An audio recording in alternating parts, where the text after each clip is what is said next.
brief intro. So this is Salim in Milwaukee, and the video is about utilizing algae crew in aquascaping. Good stuff is close to the end, so bear with me. So green hair algae can be quite frustrating, especially for beginners. People look for answers in forums about how to battle green hair algae using different kinds of algae crew. The common answer that they get is usually controlling the underlying cause. So what we can control to reduce the growth of green hair algae are the light, CO2, and nutrition. The most important one is the light, which can be dimmed down or elevated higher, or photo period can be shortened. This probably will have the greatest impact. However, this should be limited to enough light that would still result in growth of the most light-demanding plant. Secondly, optimizing CO2 levels, which include avoiding fluctuations and reaching a steady level that's high enough to maximize photosynthesis, but avoiding harm to the fauna. And the nutrition needs to be exactly what your plants need during the photo period, not too much or too little, which can cause trouble with green hair algae. Correcting the underlying cause aims at reducing growth of green hair algae, and this by itself is often not enough if a faster result is needed. This is because green hair algae behaves like a plant and it thrives in light, CO2, and nutrition like plants do. So the approach above is supposed to result in plants outcompeting the algae growth, but it's not expected to work in a short time, and it would require a lot of patience, experience, and practice. This is where the beginners have trouble with, because they don't have the practice and the experience, and even if they are patient enough, eventually green hair algae will take over and it would result in people quitting the hobby. So the question is, can an algae crew effectively remove green hair algae that is already growing slower with all the measures that we've talked about? The concept would be that the rate of green hair algae consumption would be faster than the rate of growth. Is this achievable? The answer is absolutely. However, we do not have any resources that explain how to do this in an organized manner. Maybe that's the reason why we read these discouraging experiences in forums. So, for an algae crew to be effective, the rate of green hair algae consumption needs to be faster than the rate of green hair algae growth. So that brings up some questions. What kind of fish or shrimp would consume green hair algae as a part of their natural diet? And what will make them to exhibit their natural behavior?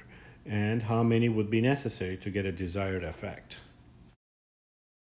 So the first question is, what eats green hair algae? I crossed off nearite snails, autosynclus, pandagaras, and plecos because they would have no impact on green hair algae. I do not have any experience with gararufas or Pinocchio shrimps. So of the remaining 7, I crossed out Florida flackfish because it's very territorial and aggressive. Rosy barbs will be effective in green hair algae. However, after that, they would be eating the plants, so they would have to be removed from the tank. Mollies and cherry red shrimps can be helpful, however, the impact will not be significant. So we're left with the top 3 on left. The Amano shrimp, the Crossocilius reticulatus, which is the reticulated algae eater, and the Siamese algae eater. In my experience, the reticulated algae eater has a bigger appetite for green hair algae than the Siamese algae eater, but the Siamese algae eater will not fall too far behind. For Amano shrimps, if enough quantity is used, they would be effective. However, if the tank has overgrown green hair algae problem, this would be a tall order. In that case, manual removal will be helpful, and Amano shrimps will take care of the rest and keep the tank green hair algae free. So we do have some resources about Amano shrimps and how they are used. In Amano's book, Nature Aquarium World, he does talk about using Amano shrimps at the beginning to avoid the green hair algae nuisance building up. Another resource would be Karen Randall's Sunken Gardens book, where she does talk about Amano shrimp's efficiency in getting rid of green hair algae. More importantly, there's an experiment by Tropica looking at Amano shrimps and green hair algae. This is a very helpful experiment, and it can be found in their website. There are 2 helpful podcasts in this topic. Art Penam's Scape Food podcast, episode 51, talks about Amano shrimps and green hair algae, where Uris discusses that he uses one amano shrimp in every 5 to 10 liters.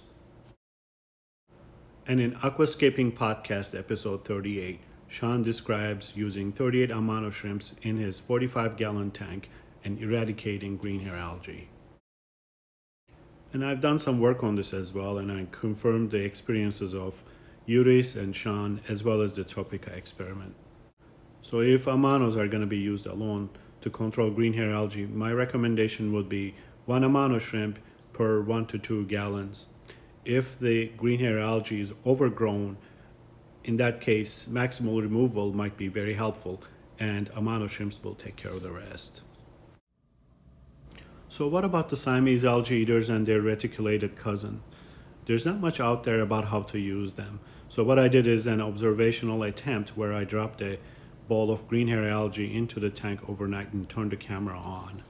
As you see, the algae eaters are attacking the green hair algae pretty significantly. I have 5 of them in this 20-gallon tank, so it's about 1 per every 4 gallons. The ultimate result is pretty significant, and in the morning, there will be no evidence of green hair algae in the area. This is certainly faster than amano shrimps can achieve. However, it's important that the natural behavior of these animals need to be kept the way that it should be in the nature, so distractions should not be there. What that means is that if they are used to eating fish food, they will not be going after the green hair algae. That means that if there are tank mates that need fish food, they will certainly be sharing the fish food with them. And this is why we read about these discouraging experiences in the forums, that people don't have any success using Siamese algae eaters.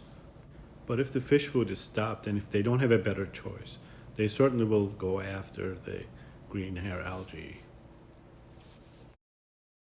As a result, in the morning, this is the picture of the tank where you don't see any trace of green hair algae. And all of that big bowl of green hair algae is totally consumed by 5 algae eaters overnight in a 20-gallon tank. So this is of course not a scientific experiment, but I just wanted to show you what happens if you have green hair algae and also fish food in the same tank. So this is the same algae crew. There are pandagaras and amali in there as well, but those don't have a significant impact on the green hair algae. The algae wafers are much more preferred than the green hair algae, as you can see in this video. So this green hair algae is actually untouched while the algae eaters are going after the fish food. And after that, of course, this is what you see in the morning. The hair algae is untouched. So this doesn't mean that these algae eaters should not have any fish food at all.